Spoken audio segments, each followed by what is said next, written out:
வணக்கம். நான் இந்தியப்பெண்ணே பாரதி பேசுகின்றேன்.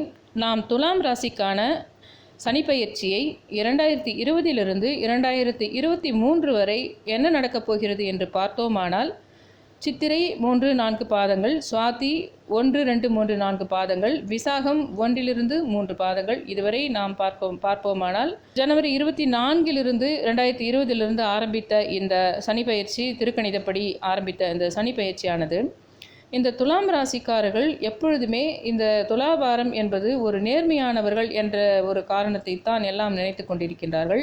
ஆமாம், இருக்கின்றது, இல்லை என்று நான் சொல்லவில்லை. நேர்மையானவர்கள் தான் இவர்கள். ஒரு ஜட்ஜாக போனாங்கன்னா அது நேர்மையாகவும் நீதியாகவும் தான் அவங்க இருப்பாங்க. இல்லை லாயராக போனால் கூட ஓரளவுக்கு நேர்மையான விஷயங்கள் சைடு தான் பேசுவாங்கன்னு நம்ம எடுத்துக்கலாம். அப்படி இருக்கக்கூடிய இவர்கள் மிகவும் வியாபார ரீதியானவர்கள் என்பதும் கூட அந்த சிம்பலுக்கு ஒரு காரணமாக இருக்கின்றது. அது காதலாகட்டும், அது மனைவியாகட்டும், அது பெற்றோராகட்டும், அல்லது அண்ணன் தம்பியாகட்டும், அல்லது பிள்ளைகளாகட்டும், வியாபார ரீதி என்றால் பணம் மட்டும்தான் என்று பொருள் அல்ல.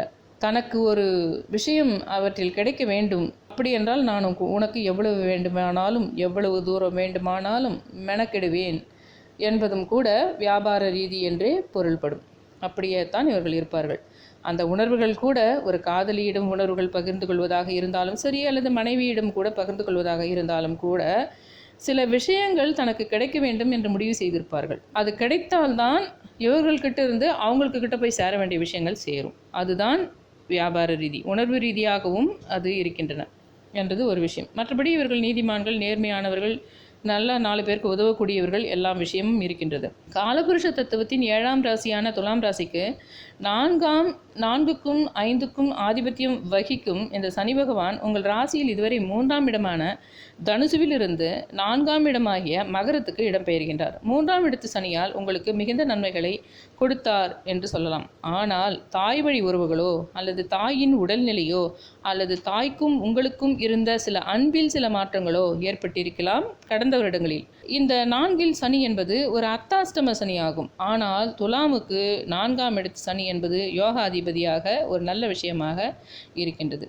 அதே சமயம் சனியின் பார்வை 6ஆம் இடத்தில் விழுவது என்பது கேட்ட இடத்தில் ஒரு பணம் கிடைக்கும் சூழ்நிலையே இருக்கின்றது. ஏனென்றால் 6ஆம் இடம் கடன், துர்க்கம், வறுமை, நோய் என்று இருப்பதால் அந்த இடத்து பார்வை பதிவு என்பது இந்த முறை நல்ல விஷயங்கள் செய்வதற்கு, புதிய கடன்களை வாங்கவும், பழைய கடன்களை அடைப்பதற்கும் என்ற சூழ்நிலைகள் ஏற்படுவதாக இருக்கின்றது. நீங்கள் இதை கல்வி, தொழிலுக்காக செலவு செய்வதோடு மற்ற விஷயங்களுக்கும் சிக்கனம் கடைபிடிக்க வேண்டும் இந்த வருடம். ஏனென்றால் இந்த வருடத்தில் அந்த கொஞ்ச தூரம் ஒரு 5 மாதம் வரை நீங்கள் சில விஷயங்களுக்காக கொஞ்சம் சிக்கனமாக வரும் பணத்தை கடன் வாங்கினாலும் அதை கொஞ்சம் சிக்கனம் கடைபிடிக்க வேண்டும் என்று இருக்கின்றது. ஆனால் இந்த சிக்கனத்தை பற்றி துலாம் ராசிக்காரர்களிடம் நாம் பேச வேண்டிய அவசியமில்லை. அவர்கள் தேவை என்றால் எவ்வளவு தூரம் வேண்டுமானாலும் சிக்கனமாக இருப்பார்கள். ஆனால் தனக்கு ஒரு விஷயத்தை செய்து முடிக்க வேண்டும், ஒரு விஷயத்தை அனுபவிக்க வேண்டும், அல்லது இவற்றையெல்லாம் வாழ்க்கையில் இப்படிப்பட்ட வீடுகள் இருக்க வேண்டும், இப்படிப்பட்ட ட்ரெஸ் போடணும், இந்த இடத்தெல்லாம் சுற்றி பார்க்கணும், இப்படியெல்லாம் சொல்லிட்டு மனசில் ஒரு இது வச்சுட்டு இருந்தாங்கன்னு வச்சுக்கோங்க, ஒரு சார்ட்டு. அதை கண்டிப்பாக அவங்க முடிப்பாங்க. அதுக்கெல்லாம் அவங்க செலவு பண்ணுவாங்க. அதுக்கெல்லாம் செலவு பண்ணுறதுக்கு அவங்களுக்கு பிடிக்கும். சிக்கனமாக எதுக்கு இருக்கணும்னு அவங்களுக்கு தெரியும். அதனால் அதை பற்றி நம்ம சொல்கிறது வேஸ்ட்டு. சிக்கனமாக இருப்பவர்கள் தான் இந்த துலாம் ராசிக்காரர்கள். பலமுறை வீடு வாங்க திட்டம் போட்டு இருக்கின்றீர்கள். கடந்த 3 வருடங்களில் பலமுறை பல விஷயங்களுக்கு திட்டம் போட்டு வாங்குவதற்காக ஆசைப்பட்டு இருக்கிறீர்கள். கடைசி நிமிஷத்தில் கை நழுவி போனது. அதாவது உங்களுக்கு ஒரு குளிர்ச்சி சம்பந்தமான உடல் பாதிப்புகள், அல்லது சிலருக்கு நரம்பு சம்பந்தமான பிரச்சனைகள், அல்லது சிலருக்கு எலும்பு சம்பந்தமான பிரச்சனைகள் என்று ஏற்பட்டு கொண்டிருந்தன. ஒரு புறம் ஒரு பெரிய ஒரு விஷயத்தை வாங்க வேண்டும், ஒரு காரோ, ஒரு வீடோ, அல்லது ஒரு பெரிய படிப்புக்கானதோ நீங்கள் நினைக்கும் போதெல்லாம் அந்த பணம் வேறு ஒரு விஷயத்துக்கு போய்விட்டது. இதுதான் நடந்து கொண்டிருந்தது கடந்த 3 வருடங்களாக அல்லது 4 வருடங்களாக. இப்பொழுது இந்த 10ஆம் இடத்தின் சனியினுடைய இந்த பார்வையால் பெரிய வேலை வாய்ப்புகள் உங்களுக்கு இப்பொழுதும் கிடைக்கத்தான் கிடைக்கின்றது. வெளிநாடுக்கு கூட உங்களுக்கு சென்ற வாய்ப்புகள் இருக்கின்றன, அல்லது மேல் படிப்புக்கு வாய்ப்பு இருக்கின்றன. ஆனால் அங்கே போனாலும் ஒரு ஸ்திரமில்லாத சில பிரச்சனைகள், ஒரு ப்ராஜெக்ட் இல்லைன்னு சொல்லிட்டோ, இல்லை ஏதானா பிஆர் கிடைக்கல பிரச்சனையோ, இல்லை ஏதோ ஒரு விஷயங்கள் ஏற்பட்டு கொண்டிருக்கின்றன. ஒரு நிம்மதியற்ற ஒரு நிலை மட்டும் இருக்கின்றது. ஆனால் கையில் வெற்றிகள் இருக்கின்றன. அந்த வெற்றிகளை அனுபவிப்பது என்பது முடியாத காரியமாக இருக்கின்றது. அலைக்கழித்து கொண்டிருக்கின்றது. அடுத்த வருடம் சனி பகவான் உங்களுக்கு திருவோண நட்சத்திரத்தில் சந்திரனில் பயணிக்கும் பொழுது மன நிம்மதிகள், சந்தோஷங்கள் ஏற்படுவதாக இருக்கின்றது. இந்த வருடம் காதலில் மனவலி, கணவன் மனைவிகள் பிரச்சனைகள், பிள்ளைகள் விஷயத்தில் பொருளாதார பிரச்சனை, பிள்ளைகள் சற்று உங்களோடு பிடிவாதம் பிடிக்கும் ஒரு நிலை கூட இருக்கின்றது. அதோடு உங்களுடைய ராசியிலேயே உங்கள் மனதை நோகடிக்க அந்த 1ஆம் இடத்திலேயே அந்த பார்வை பதிவு என்பது சில மனவலிகளை தரக்கூடியதாக இந்த வருடத்தில் ஒரு 5-6 மாதங்களுக்கு இந்த நிலை கொஞ்சம் இருக்கின்றது. அதை பொருட்படுத்தாமல் உங்கள் மனதை நீங்கள் லேசாக எடுத்துக்கொண்டு செய்ய வேண்டிய வேலையை மட்டும் நீங்கள் செய்து கொண்டு இருங்கள். வேறு எதை பற்றியும் கவலைப்படாமல் இருங்கள். ஏனென்றால் பெரும் வாய்ப்புகள் உங்களுக்கு கொட்டி கொடுப்பதாக இருக்கின்றது அடுத்த வருடமும் அதற்கு அடுத்த வருடமும். அதனால் இப்பொழுது இதை நீங்கள் கொஞ்சம் மனதை ஆசுவாசப்படுத்திக் கொண்டு ஒரு உழைப்பு என்பதில் மட்டும் நீங்கள் செலவு செய்து கொண்டு இருக்க வேண்டும் என்பது என்னுடைய பணிவான வேண்டுகோளாகும். அடுத்த வருடம் உங்களுக்கு பதவி உயர்வு, காதல் கைகூடுதல், தாம்பத்திய ஒற்றுமை, பிள்ளைகள் சொன்ன பேச்சு கேட்பது, பணம், புகழ் என்று எல்லாம் ஒன்றன் பின் ஒன்றாக வரிசை கட்டி கொண்டு நின்று கொண்டிருக்கின்றது. ஆனால் அவற்றை நீங்கள் பெற வேண்டும் என்றால் இப்பொழுது உங்களுடைய மனதை நீங்கள் திடமாக வைத்துக் கொள்ள வேண்டும்.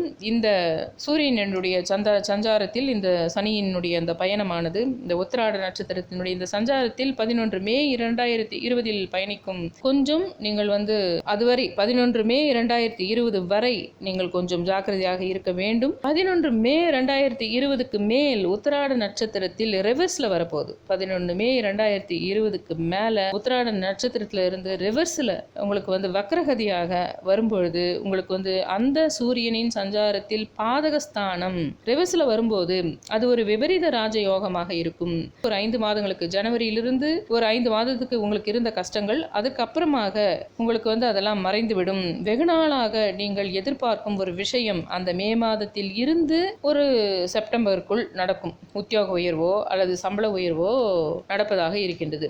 கலைத்துறை, சினிமா, ஸ்பெகுலேஷன், போட்டித் தேர்வுகள், விளையாட்டு வீரர்கள், மாணவர்கள், கவர்மெண்ட் ஜாப் தேடுகிறவர்கள், நீட் எக்ஸாம் எழுதுபவர்கள், IAS எக்ஸாம் எழுதுபவர்கள் என்று யாராக இருந்தாலும் இந்த காலகட்டத்தில் கொஞ்சம் ரிவர்ஸ்ல உத்திராட சாரத்துல அந்த சூரியனுடைய இதுல ரிவர்ஸ்ல வரும்போது இதெல்லாம் நல்லபடி நடக்கும். உங்களுக்கு இந்த மாதிரி விஷயங்கள்லாம் உங்களுக்கு இந்த போட்டியாக இருந்தாலும் இவையெல்லாம் மிக ஒரு கொஞ்சம் நல்ல ஒரு காலம் என்று சொல்லலாம். மறுபடியும் உத்திராடத்தில் நேர்கதியில் வரும்பொழுது கிடைத்ததை தக்க வைத்துக் கொள்வது மட்டும் நீங்கள் பார்த்து கொண்டால் போதும். இப்பொழுது இந்த வக்ரகதியில் போகும்பொழுது உங்களுக்கு என்னவெல்லாம் கிடைத்ததோ அந்த விஷயத்தை மறுபடியும் இதே உத்திராட சாரத்தில் நேர்கதியில் போகும். அந்த சமயத்தில் அந்த கிடைத்த விஷயங்களை தக்க வைத்துக் கொண்டு அப்படியே நீங்கள் பயணிக்க வேண்டும். அதற்கு பிறகு திருவோணத்தில் போகும்பொழுது சந்திரனின் சாரத்தில் சனி பயணிப்பதால் துலாமுக்கு சந்திரன் தொழிலினுடைய ஸ்தானாதிபதியாக என்பதால் வாழ்வில் மிக முக்கிய வருடமாக 2021 ஒரு 2 வருடங்களுக்கு ஒரு பெரிய விஷயங்கள், வீடு, கார், பிள்ளைகள், மேல் படிப்பு, நீங்கள் மேல்நாட்டுக்கு போகுதல் அல்லது உங்க பிள்ளைகள் மேல்நாட்டுக்கு போகுதல் அல்லது உத்தியோக உயர்வு அல்லது உள்ளூரில் ஒரு சிறிய அம்பானி என்று ஏதோ ஒரு வகையில் களை கட்டுவதாக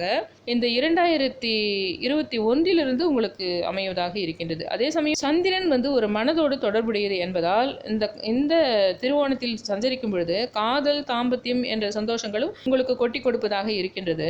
இதே திருவோண சாரத்திலும் வக்கரத்திலும் வருகின்றது. திருவோண சாரத்தில் வக்கரத்தில் ரிவர்ஸில் வரும் பொழுது அந்த சமயத்துல உங்களுக்கு இப்போ என்னெல்லாம் கிடைச்சதோ அந்த விஷயத்தெல்லாம் நீங்க அதே ஒரே ரிதம்ல கொண்டு போயிடணும். கொஞ்சம் சோம்பல் இருந்தாலும் அதை தவிர்த்துட்டு அந்த இருக்கிற நிலைமையை அப்படியே ஒரே என்று நான் நினைக்கின்றேன். நீங்கள் அவற்றை எந்த அளவுக்கு எடுத்து பிடிக்கிறீர்களோ அந்த அளவு நீங்கள் அதை பெற்ற விஷயங்களிலிருந்து துளியும் குறையாமல் நீங்கள் அதை அப்படியே நடத்தி செல்ல வேண்டும். பெரிய பிரச்சனைகள் எதுவும் கிடையாது நிச்சயமாக. ஆனால் நீங்களே கொஞ்சம் முயற்சி செய்து அவற்றை கிடைத்ததையே அப்படியே கொஞ்சம் ஓட்டி கொண்டு செல்ல வேண்டும். 18/2/2022 வரை மறுபடி நேர்கதியில் செல்கின்றார். சந்திரனில் நேர்கதியில் செல்லும் பொழுது மீண்டும் பெரிய பெரிய நல்ல விஷயங்கள், சொத்து வாங்குதல், பெரிய ஒரு இன்வெஸ்ட்மெண்ட், பிள்ளைகள் பெரிய காலேஜில் அல்லது திருமணம் என்று ஒரு நல்ல ஒரு விஷயமாக 18/2/2022 பிறகு திருவோணத்தில் இருந்து அவிட்டத்தில் சனி சஞ்சரிக்கும் பொழுது உடலில் சில பிரச்சனைகள், மருத்துவ செலவு அப்படின்னு வந்தா கூட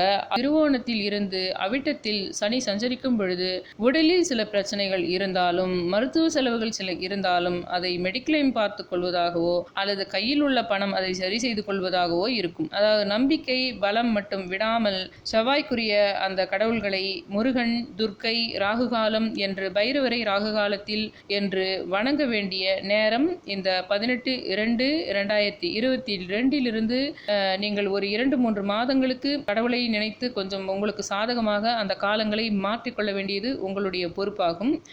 ஆனால் எப்பொழுது எப்பொழுதுமே இந்த துலாம் ராசிக்காரர்கள் ஒரு சித்தர்கள் என்று பார்க்க போனால் சித்திரை 3, 4 பாதம் மற்றும் சுவாதி 4 பாதங்கள், அதாவது சாதியில் இருக்கின்ற 4 பாதங்களுமே மாயூரத்தில் இருக்கின்ற ஸ்ரீ குதம்பை சித்தரை நீங்கள் இருந்த இடத்திலிருந்தே நீங்கள் வணங்கினால் போதுமானது.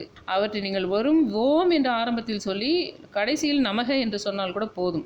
ஓம் ஸ்ரீ குதம்பை சித்தரே நமக என்று சொன்னால் கூட போதும். இல்லை வரும் போற்றின்னு கூட நீங்கள் தமிழில் சொன்னால் கூட போதும். நமகன்னு சொல்லணுன்றதுல போற்றின்னு கூட நீங்கள் சொல்லுங்கள். தமிழில் எவ்வளவு தூரம் உங்களால் தமிழில் சொல்ல முடிகின்றதோ, யாராவது உங்களுக்கு தெரிந்தவர்கள் அந்த சமஸ்கிருதத்தில் இருப்பதை தமிழாக்கம் செய்து கொடுத்தால் அவ்வளவும் உன்னதமானது உங்களுக்கு. விசாக நட்சத்திரத்தில் 1, 2, 3 அதில் பிறந்த இந்த துலாம் ராசியினர் ஸ்ரீ நந்தீஸ்வரர், காசியில் இருக்கின்ற ஸ்ரீ நந்தீஸ்வரர் அப்படின்னு சொல்லிட்டு ஸ்ரீ நந்தீஸ்வரரே போற்றி அப்படின்னு சொன்னால் அடிக்கடி உங்களுக்கு நினைக்கும் போதெல்லாம், எப்போ கஷ்டம் வரும்போதெல்லாம் இந்த துலா ராசிக்காரர்கள் விசாகம் 1, 2, 3 நட்சத்திரக்காரர்கள் இப்படி சொல்லணும் சித்தர்களை வணங்கும் நேரத்தில். மற்ற சமயத்தில் நீங்கள் இதெல்லாம் கோயிலுக்கு போயிட்டு பூஜைங்க பண்ண வேண்டியதாக இருக்குது. இந்த சித்தர்களை பொறுத்தவரை நீங்கள் மனதில் நீங்கள் அடிக்கடி நினைத்தாலே போதும். நீங்கள் அது காலையில் குளித்திருக்க வேண்டும் என்றோ எதுவுமே தேவையில்லை. எப்பொழுது வேண்டுமானாலும் நீங்கள் நினைக்கலாம். அதே மாதிரி ஸ்ரீ குதம்பை சித்தரே உங்களுக்கு அதே விசாக நட்சத்திரக்காரங்களுக்கு 1, 2, 3 பாதங்களுக்கு ஸ்ரீ குதம்பை சித்தர் மயிலாடுதுறை இருப்பவரை நீங்கள் மனதில் நினைக்கலாம். ஸ்ரீ நந்தீஸ்வரர் காசியில் இருப்பவரையும் நினைக்கலாம். இவர்களை அடிக்கடி நினைப்பது என்பது ஓம் என்று கூறி முடிவில் நமக என்றோ அல்லது போற்றி என்றோ கூறுவது இந்த துலாம் ராசிக்காரர்கள் வாழ்க்கையில் மிகுந்த ஏற்றத்தை தருவதாக இருக்கும். இதுக்கப்புறமா 29 ஏப்ரல் 2022 ஆரம்பித்து 5ஆம் தேதி ஜூன் மாதம் 22 வரை செவ்வாயுடைய சாரத்தில் நேர்கதியில் கும்பராசிக்குள் இந்த சனி பகவான் செல்லும்பொழுது மிகச் சிறப்பாகவே இருக்கின்றது.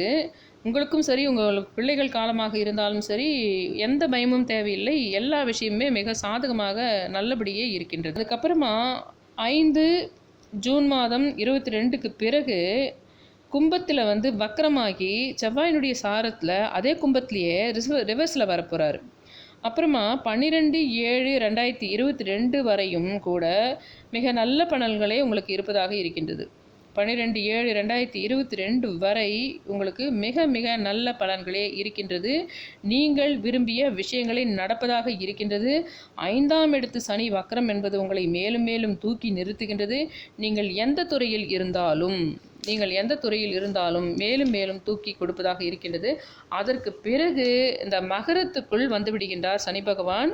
கும்பத்திலிருந்து ஒரு 3 மாதத்துக்கு பிறகு 23/10/2022க்கு வக்ர நிவர்த்தி அடைகின்றார் இந்த சனி பகவான். நேர்கதியாக பயணித்து 17/1/2023க்கு பெரும் ஒரு சனி பெயர்ச்சி மகரத்திலிருந்து கும்பத்துக்கு மாறுகின்றது. அந்த 17/1/2023 அந்த சனி பெயர்ச்சி பெருசாக கும்பத்துக்கு போகிற பெரிய மாற்றம் ஏற்படும் பொழுது அதுக்கு முன்னாடி அந்த வக்ர நிவர்த்தி ஆயிட்ட சமயத்திலிருந்து அந்த 17/1 பெரிய கும்பராசி மாற்றத்துக்கு முன்னாடி அந்த 3 மாதங்களில் உங்களுக்கு நல்லா பெரிய விஷயம். உங்களுக்கு ஒரு 2.5 மாதத்துக்குள் பெரிய பெரிய விஷயங்கள். நீங்கள் ஒரு பெரிய சொத்துக்களை வாங்குதல், அல்லது ஒரு பெரிய ஒரு எம்எஸ் மாதிரியோ, இல்லது ஒரு பிஆர் வாங்குறதோ, இல்லது ஒரு க்ரீன் கார்டு வாங்குறதோ, இல்லது பெரிய ஃபாரினில் ஒரு வேலை வீடு வாங்குறதோ, இல்லை இங்கே ஏதாவது பெருசாக ஒரு தொழிலில் ஒரு இன்வெஸ்ட்மெண்ட் பண்ணுறதோ என்று சொல்லிட்டு ஒரு பெரிய விஷயங்களை நீங்கள் அந்த வக்ர நிவர்த்தியிலிருந்து அந்த பெரும் சனி பெயர்ச்சி 2023 நடப்பதற்குள் ஏதோ சில பெரிய பெரிய விஷயங்களை நீங்கள் நடத்தி இருப்பீர்கள். இதை நன்றாக நீங்கள் ஞாபகம் வைத்துக் கொள்ளுங்கள் என்று கூறுகின்றேன். இதோடு இன்னொரு விஷயம் என்னவென்றால், எப்பொழுதுமே இந்த துலாம் ராசிக்காரர்கள் குலதெய்வ வழிபாடு, பசுவுக்கு எல்லாருக்குமே பொதுவாக சொல்லக்கூடியது தான்.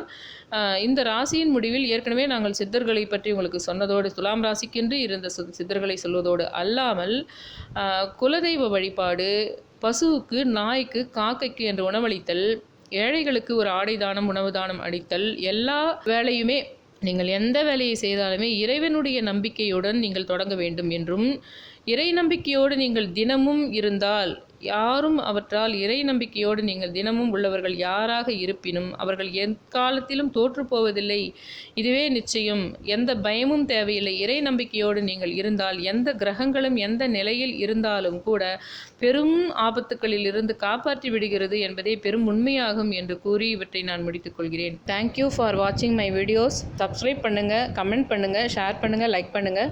கிரே கலரில் இருந்தால் நீங்கள் பண்ண வேணாம், ரெட் கலரில் சப்ஸ்கிரைப் பட்டன் சொல்லிட்டு இருந்தால் மட்டும் பண்ணால் போதும். Thank you all.